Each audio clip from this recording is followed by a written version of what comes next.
Spanning the nerd world and feeding your fandom. Crash landed. From comics to video games. From the cinematic universe to television. This is Earth. Connecting you to the biggest stars in the industry. Something out there had discovered us. It's time for the Down and Nerdy podcast. Here's your host, James Witham. I spy a double review week this week. It's episode 342 of the Down and Nerdy podcast. I'm James Witham, and Alex Rider is finally here on IMDb TV. And I thought, you know what better way to get you prepared to watch the show, or maybe you've already started watching and want to learn more, than to have the cast on with me this week. Otto Farrant's going to join me this week, who plays Alex Rider. Of course, we've also got Ronke Adekoluejo on the show, who plays Jack, and Brenock O'Conner, who plays Tom Harris. You won't believe all the amazing things they say about the series, which you can watch right now on IMDb TV. You heard me talk about The Liberator last week. I'll also give you my quick review of that show, since I didn't get a chance to do that last week. And got a brand new sponsor on for you this week. It's Kobo from Rakuten. And if you want to learn how to score some great audiobooks for your listening pleasure, yeah, I got a pretty good deal coming up for you. But first, we're going to dive right into those interviews. Speaking of listening, you're going to want to hear more about Alex Rider from Brenock O'Conner and Ronke Adekoluejo. They're up next on the Down and Nerdy podcast. Hi, this is Griffin Newman from The Tick, and you're listening to the Down and Nerdy podcast. Who's ready to join the agency and discover the secrets of Point Blanc? Alex Rider, available right now on IMDb TV. And I was so excited to get a chance to sit down with the cast of the series recently, and I gotta tell you, it's so much fun talking to them. So as a matter of fact, let's jump right into it right now. My first interview with Brenock O'Conner and Ronke Adekoluejo, talking about their characters. Check it out. So as you guys are both kind of diving into the scripts, what was your first impressions of your characters? My first impression of Tom was, oh my God, it's just me. It's just there was very little acting required in most of those scenes, especially the awkward teen interactions. I was like, yeah, I can dive into some memories here. But one of the great things about Tom is he's just caring. He cares, and he shows love, and he shows fear and affection, and it's so lovely to see a teenager who isn't afraid of showing emotion to his best mate, and that was really lovely for me to see. My first impression when I looked at the scripts at Jack, I was like, why is she here? Because obviously she's from America. So I was like, why is she here? So that was a big discovery journey for me. I had to figure out why she was in London. And I realized it's because she actually is really ambitious. She wants really good things for herself. And she also wants to go out of the status quo. And that's why she traveled halfway across the world. But then she finds herself falling in love with a family. Her life starts to go ways that I don't think she even planned. Absolutely. Now, both of you are very close to Alex in very different ways, of course. So just how do you think your character would describe Alex Rider? I think to his face, he'd describe him as just an all right guy. He's just standard dude. Don't get too big for your boots. He's just an all right guy. He's a laugh. He's a good mate to hang around with. But I think intensely, genuinely, I think Alex is one of Tom's only friends, and certainly his only trusted, like, confidant that he feels he can say anything to. And I think it's a gorgeous thing to have. I think for Jack, she'd say he's a liability, but he's also her favorite person. That is such a beautiful way to put it, considering that when you guys watch the show, that will make so much sense.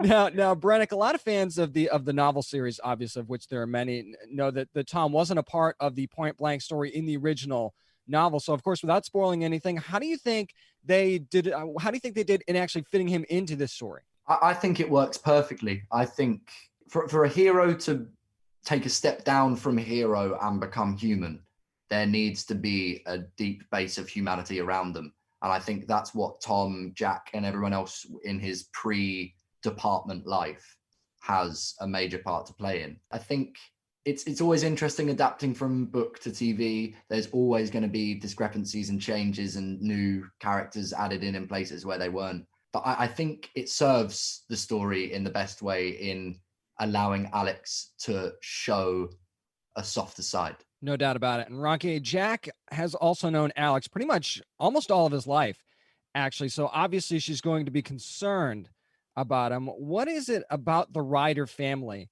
that kind of made her stay, you think, even longer than she had to, really? I think that they also go against her perception of what she thought a middle class white English family would be. So she's like, oh, this is interesting and really different to what I thought they would. And she falls in love with that, you know. Everyone has stereotypes or at least perceptions of what people are or should be. And because she comes over as an American, I think she's really intrigued. But also she loves them, you know. She won't say it to their face, but she of course not. them. No, never. No. Now, Ronke, I actually know that you're a big book nerd, so I'm very interested to hear your answer to this question. Okay. Brenock was saying, you know, there's obviously different adaptations from page to screen when you're going from novels to TV or movies, and varying degrees there. And so we're not going to do spoilers here, but I need to know, did you guys cheat ahead to kind of see what might be happening to your characters in the books? No comment. Oh, what isn't that a comment, kind of? Comment then, but yeah, I don't know what to say. She doesn't want anybody to know. I've read all the books. I read the books when I was at school. So in terms of surprises, for me, the books, I know what's happening in the books, but I was surprised when I read this series. So who knows? Interesting. Well, then I'll ask you this. Did you have a favorite book in the series? Point Blank. Nice. Very Point on brand. Very well done. Well done.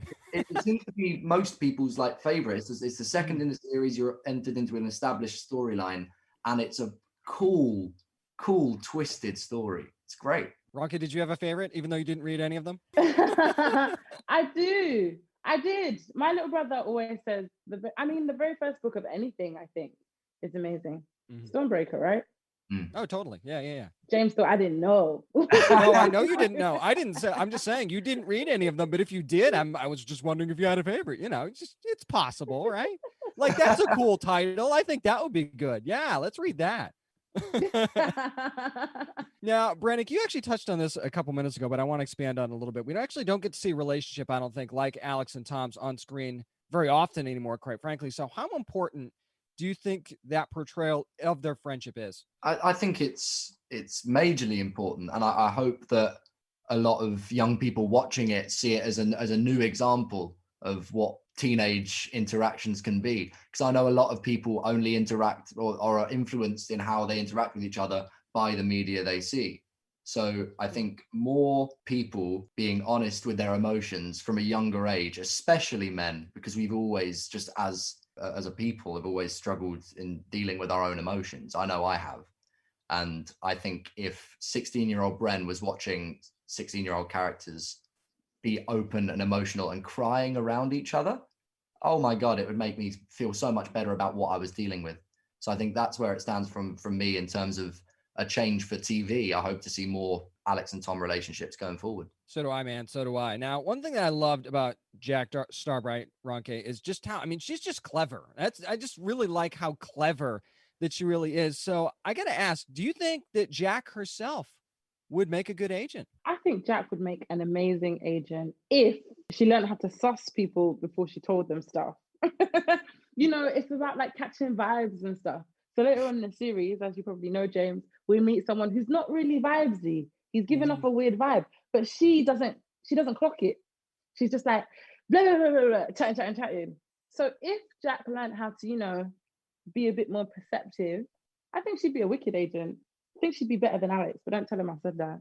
But do you think part of that, what you're talking about, is because of her soft spot for Alex? Do you think it would be different if there wasn't that connection with Alex? Do you think she would be more maybe dialed in to something like that? Yeah, that's true. I also think maybe Alex brings a lot of vulnerability to her. She feels that she needs to take care of him and make sure he's safe. So when he's not safe, yeah, you're right. Like, any opportunity to find out what's going on with him, I think that's what she does. No doubt about it. Now, before I let you guys go, whether someone's read the novels or not, like Ronke, there's a lot of intrigue This is in bullying. this story. So trying your best, trying your best not to spoil anything. What do you think will surprise fans the most when they watch the series, just in general? Oh, trying to be spoiler free on this one. This is hard. I think the scale of the set pieces will blow you away, and just the ability of Otto Farrant. Yes. This is just a showcase of how good this boy is. It's just phenomenal. Every scene is a joy to watch with him, and every scene to act with him is a real journey. I agree with Brenock. You know, he does things and you go, how does he do that? And that's also Otto too. Otto does things, you know, what? How do you do that? He's incredible. That's going to surprise audiences, definitely. Excellent. Can't wait for you guys to see Alex Rider on IMDb TV on November the 13th. Ronke Adekoluejo and Brenock O'Conner. A lot easier name to pronounce for me. So that was very nice. So thank you both for joining me this week. Thanks, James. Thank you. I'll have more on Alex Rider with Alex Rider himself. That's right. Otto Farrant joins me next on the Down and Nerdy podcast. This is David Fielding, Zordon from the Mighty Morphin Power Rangers, and you're listening to Down and Nerdy Podcast. Otto, thanks for taking the time to do this today, man. I appreciate it. No, thank you for having me. It's nice to talk to you, James.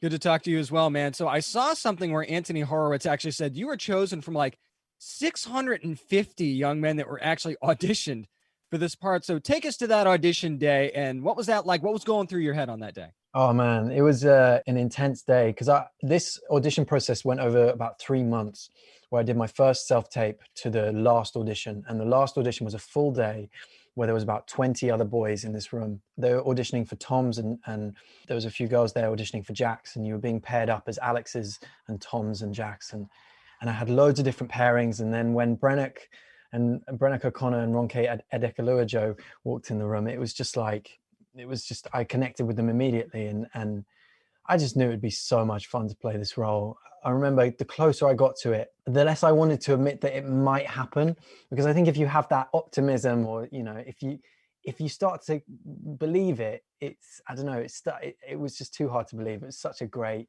job, and I loved these books growing up. So yeah, it was nerve-wracking. The audition process was nerve-wracking. So speaking of Brenock and Ronke, I mean, finding out that Alex's uncle wasn't who he thought it was, and going down that whole spiral in the first episode, or even 2 episodes, definitely had to create some issues for him. So talk about just how important it is for him to have someone like Jack and someone like Tom in his life. I think it's so important. Alex throughout this whole journey doesn't know who to trust. That's so, you know, that's one of his biggest flaws as well. Well, it's not, but he doesn't trust anyone, you know, and he has to learn to trust people. But he has this close circle of friends. He has Jack and he has Tom, and he knows that they're going to love him unconditionally, and they're his strength, you know, they're his heart. So they're such important characters, and to have those 2 actors bring those characters to screen, you know, like it made my job so much easier, to be honest. It really did. You can't plan that sort of thing. You just connect to some people in that way. No doubt about it. Now, just based on the trailer alone, people can see that, you know, there's a lot of action. There's a lot of cool stuff that happens in this show. So I got to ask, I mean, how much of your own stunts did you actually get to do? And please tell me you got to get on that snowboard. Okay, so I got to do a fair amount of stunts, and I got to get on the snowboard. I will say I was allowed to get on the snowboard. I was not allowed to go down the mountain. Bummer. I know, because the annoying thing was they got me to do this. They organized this full day where I was like meant to drive to this snowboarding center and get a test done to see if I could actually snowboard. And I went and got it done, and the stunt guy said, yeah, you can do all this stuff. You can do the stunt, you can go down the mountain. And as soon as I got to Romania, where we filmed the snowboarding scenes, they went, absolutely not. No way. You are not getting on that snowboard. Oh, wow. Now, one thing that stood out to me about Alex, Otto, is just his instincts just throughout the entire season. So do you feel like his instincts are actually his greatest asset?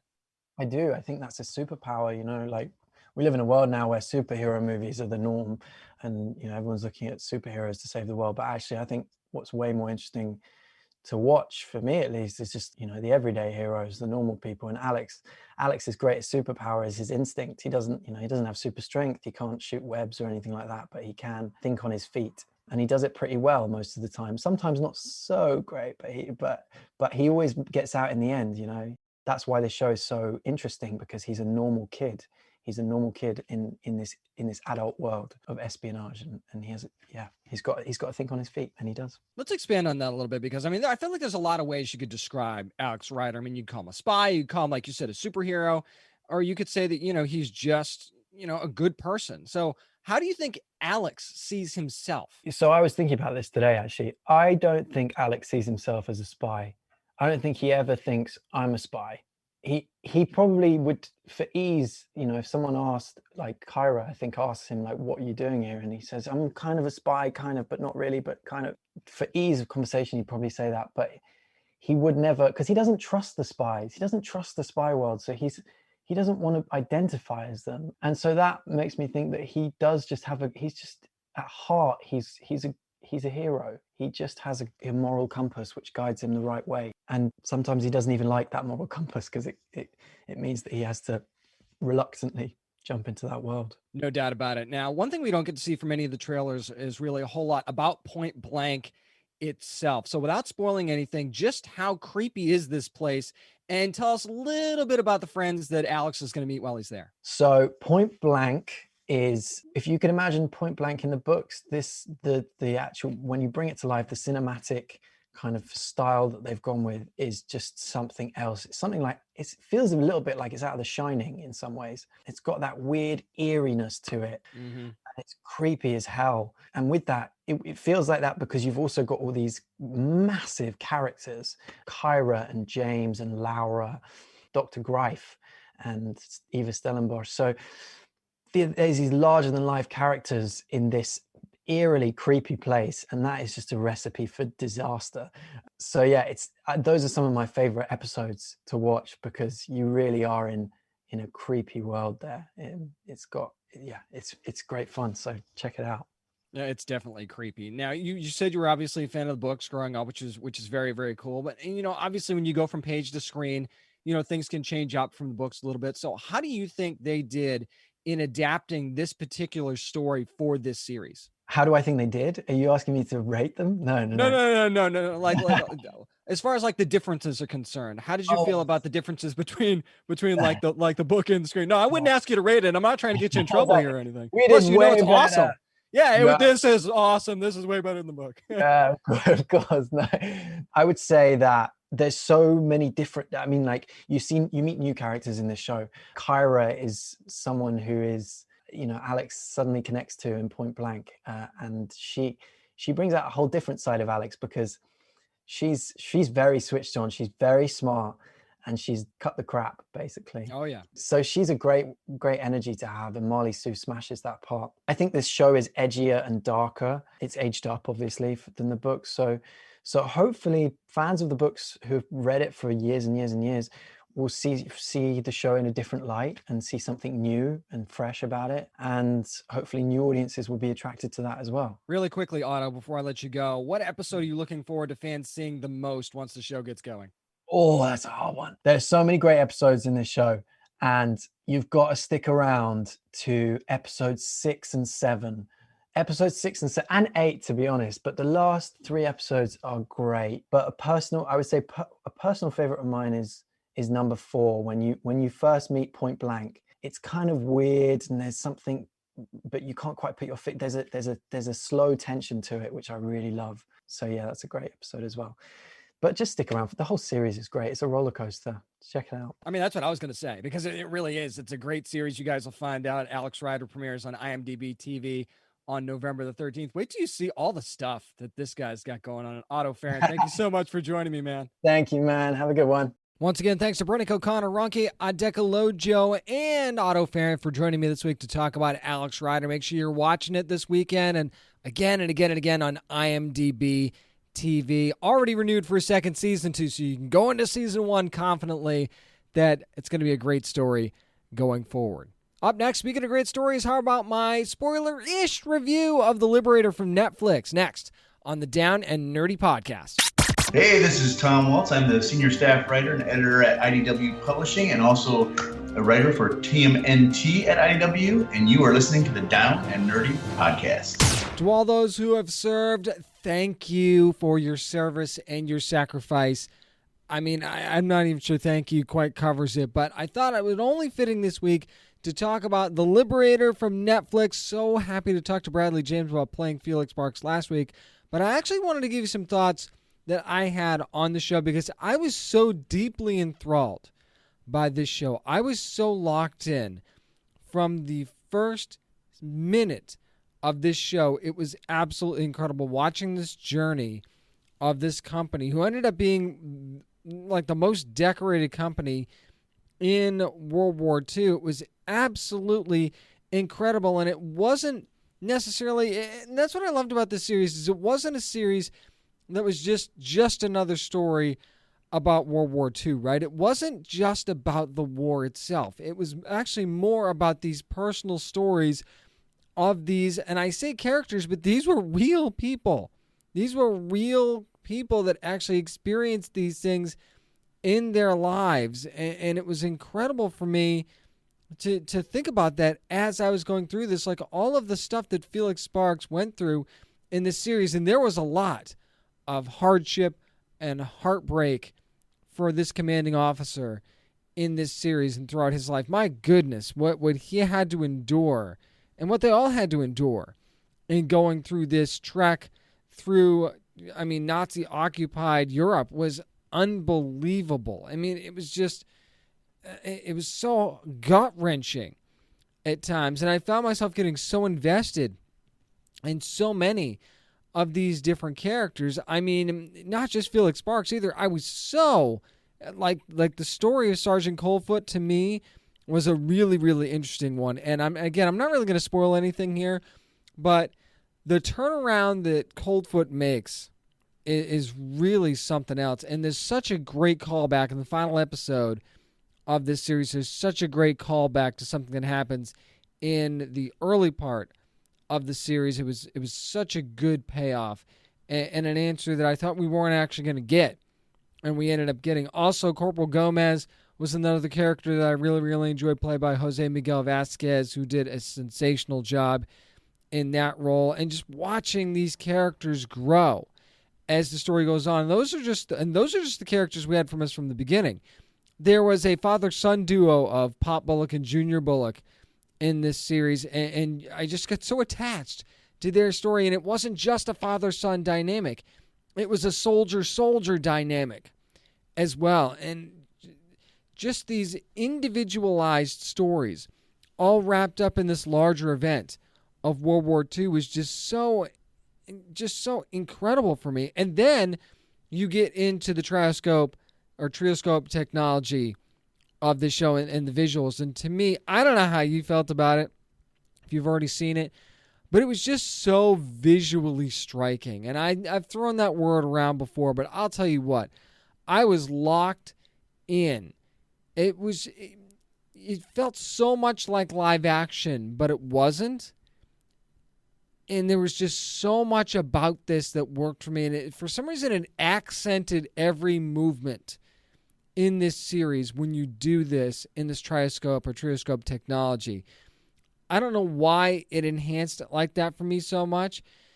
Maybe it's like, you know how like you put a spotlight on something? It felt like the spotlight was always on that movement in this particular way that they were shooting. And I actually thought that it was a great way to bring the surrounding area in as well and to highlight actually where they were. And there was something about like the fog. There are a couple of instances absolutely that were very foggy.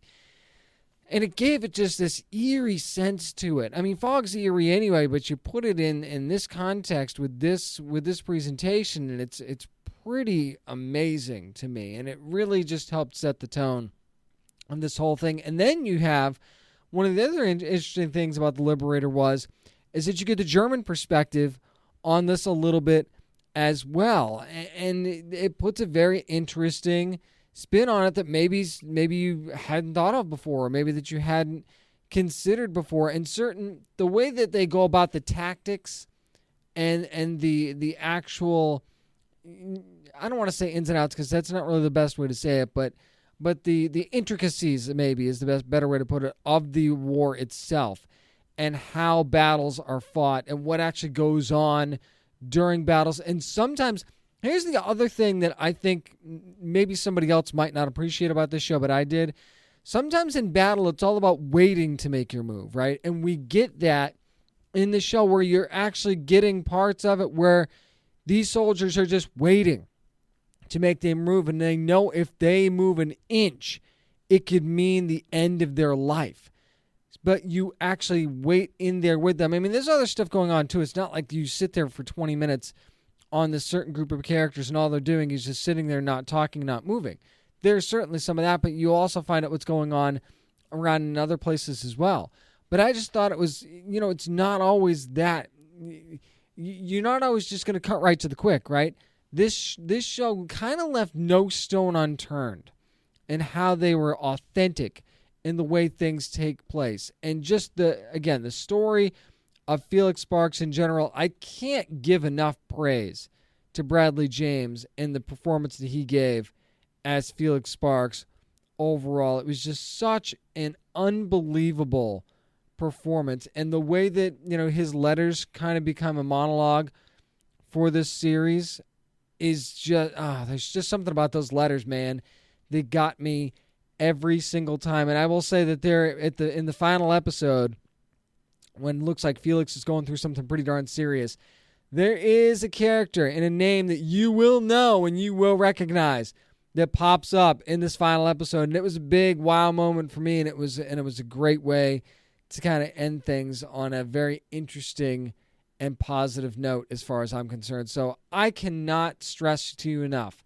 how much you should be watching The Liberator on Netflix. It's a 4-episode miniseries. It's a quick binge. I know that Veterans Day has since passed, but if you love just a really good, intricate war story, but tells the story from the perspective of the soldiers themselves and really digs deep into the stories of the soldiers and not just the war, then The Liberator is absolutely something that you're going to want to see. This week, the Down and Nerdy podcast is brought to you by Kobo and their huge selection of audiobooks, including bestsellers and originals across all genres. And the Kobo app is a really great audiobook player. I mean, one of the great features that you can use, you can actually adjust the listening speed. You can actually speed things up or slow things down on the narration depending on what your preference is. So it allows you to maybe get through a story a little bit faster, or you maybe get a little bit more in-depth into the story and, really hammer on each word. Now, you can also kind of,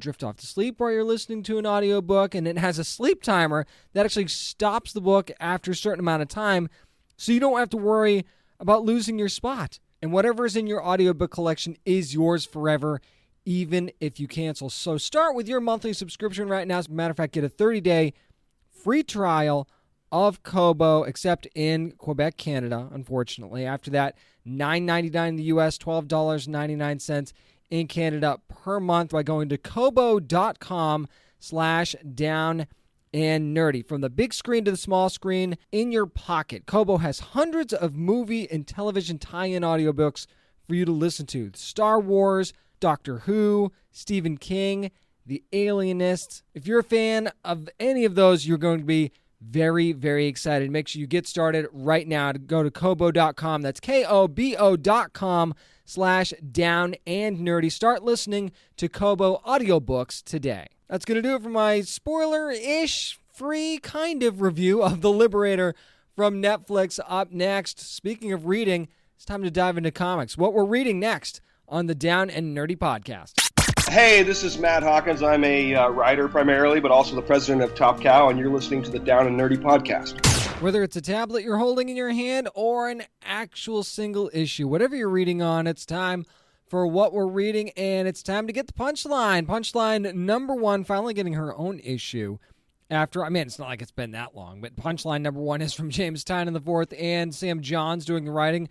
Mirka Andolfo on the art. Can't wait for that. And then Romulo Fajardo Jr. doing the colors.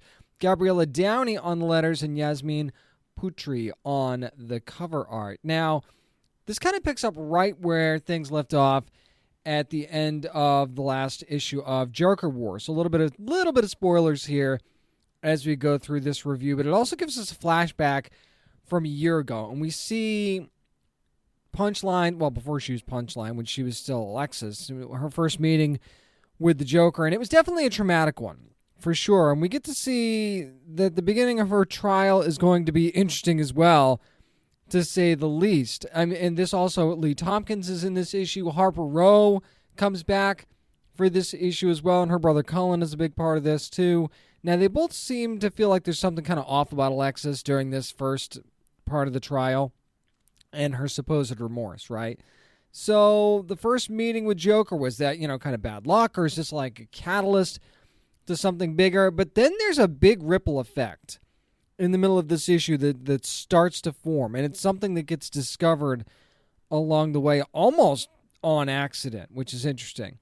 And you see the ripples start to move throughout the issue, and it really reaches farther than you might expect, and actually has some unexpected consequences as well. I'm not going to get into what that is, because I certainly don't want to spoil that for you, but it really might just be the beginning. And some of the stuff that happens in this first issue was pretty stunning and pretty shocking.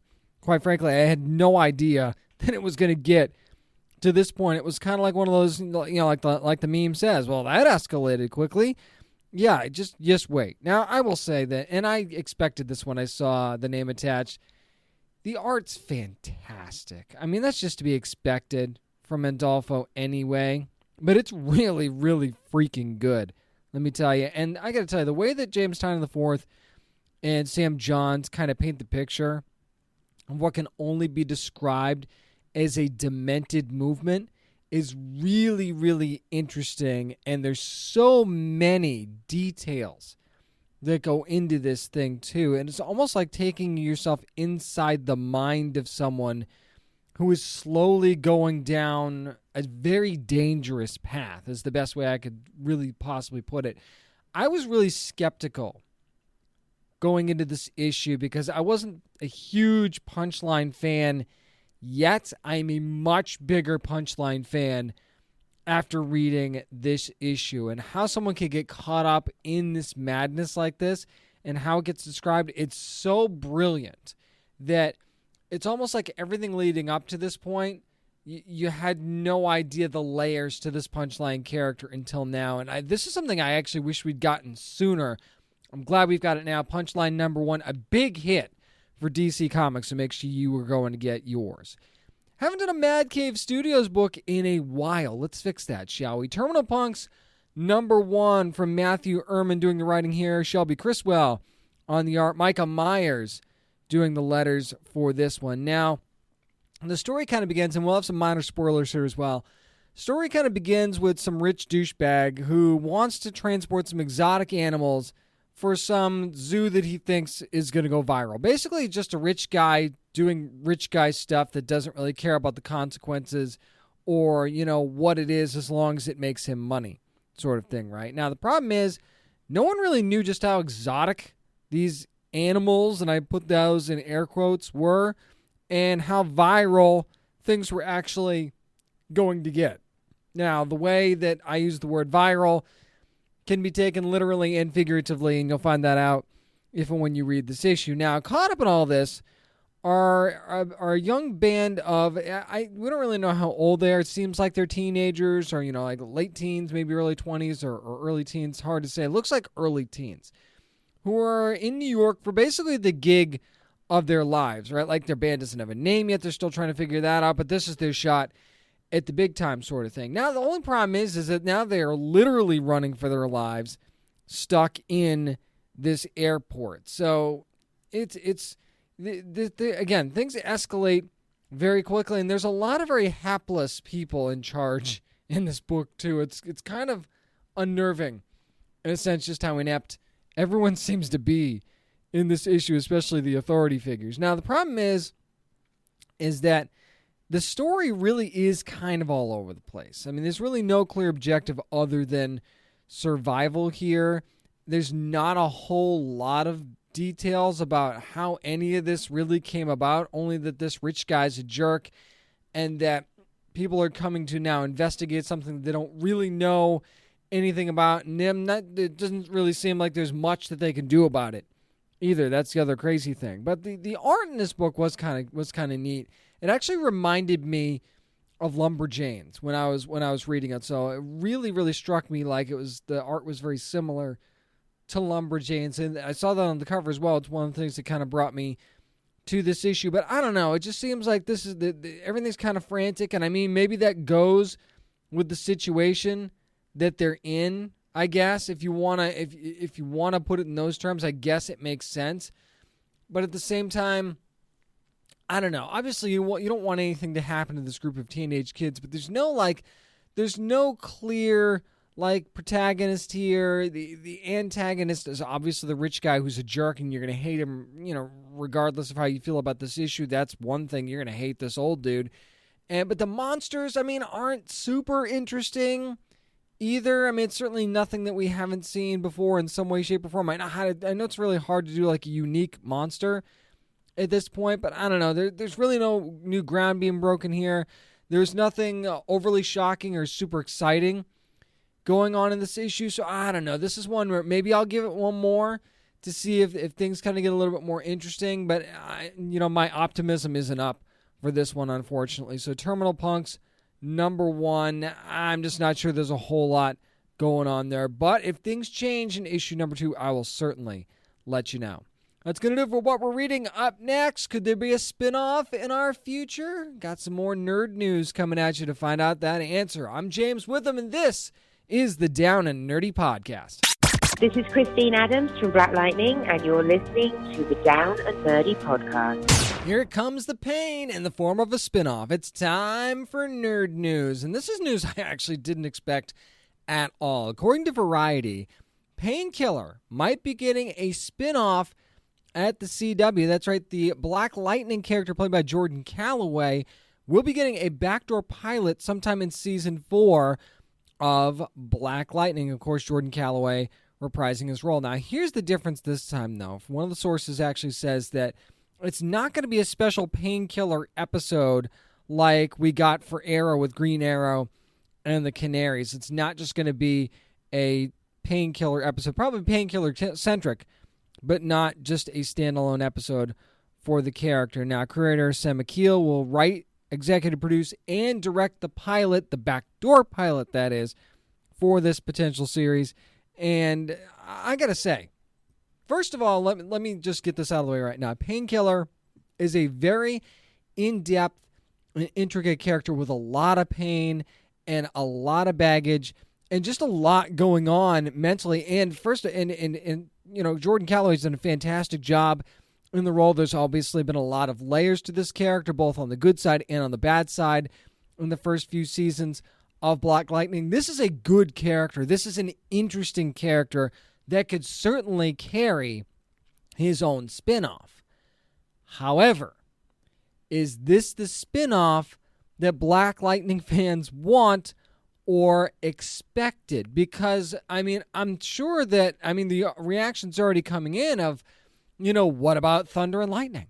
What about even a Blackbird spin-off series with Anissa? But here's my thing with that, and I totally understand that too, and I don't disagree with that necessarily, right? But at the same time, one of the things that makes Black Lightning so good is that strong, sometimes uneasy family dynamic, right? No matter what, this Pierce family is always there for one another. So to separate that dynamic, to give one of these characters or two of these characters their own spin-off, kind of doesn't work right now. It's almost like if Black Lightning were to end as a series on its own, right?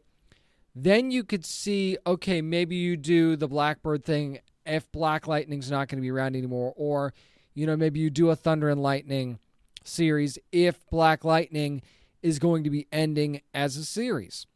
Maybe you do that.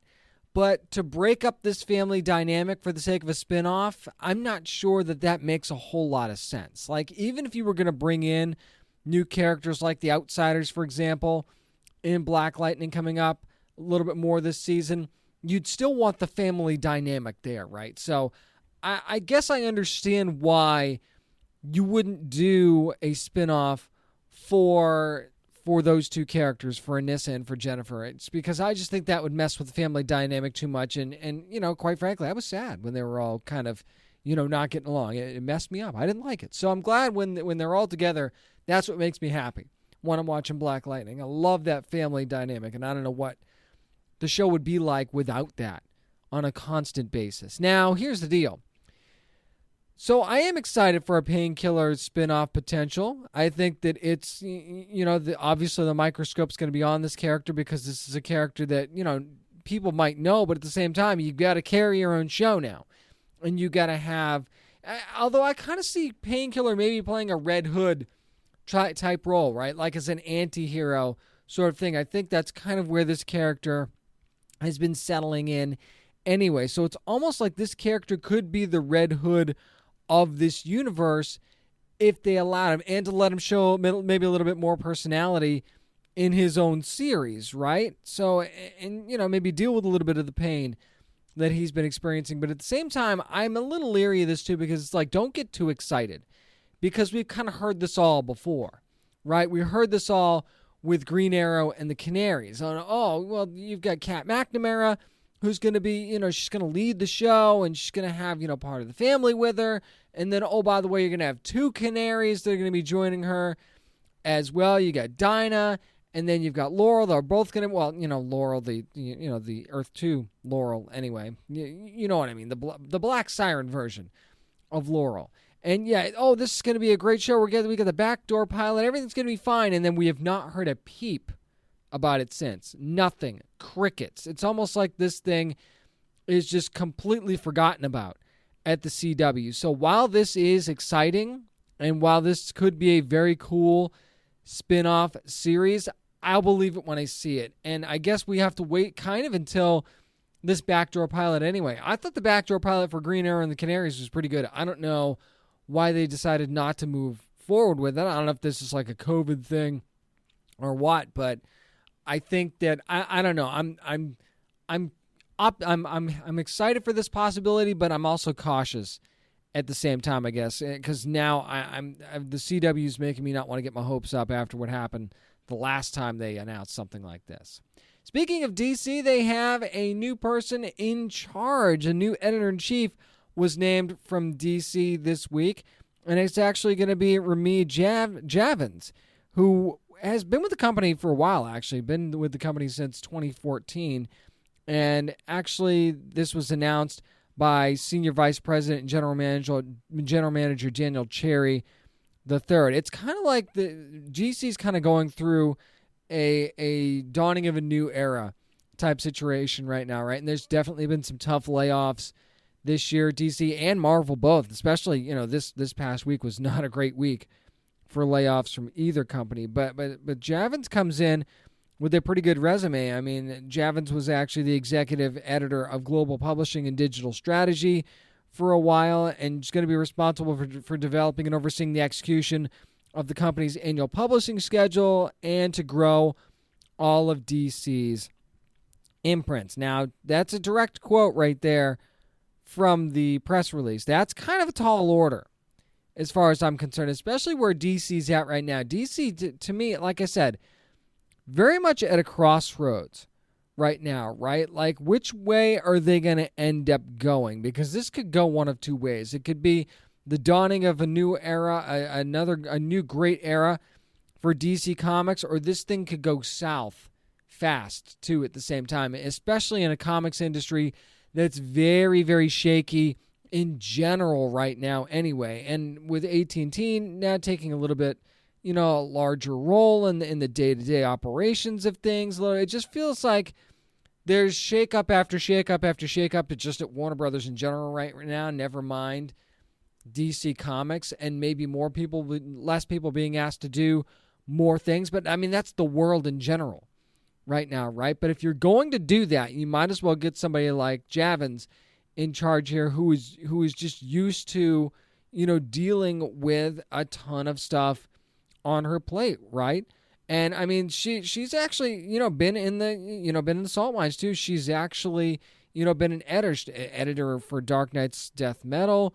Recently, Harley Quinn Breaking Glass, which was a critically acclaimed and if I'm not mistaken, award nominated, if not award winning title, right? Also Justice League, some others as well. So I think that, first of all, it's going to be an interesting January anyway, with all those new titles hitting the shelves in a limited capacity anyway for DC. So I think that the beginning of 2021 going to be very interesting at DC Comics. And it's almost like it's almost like Javin's biggest task is, okay, in March, where do you go from there?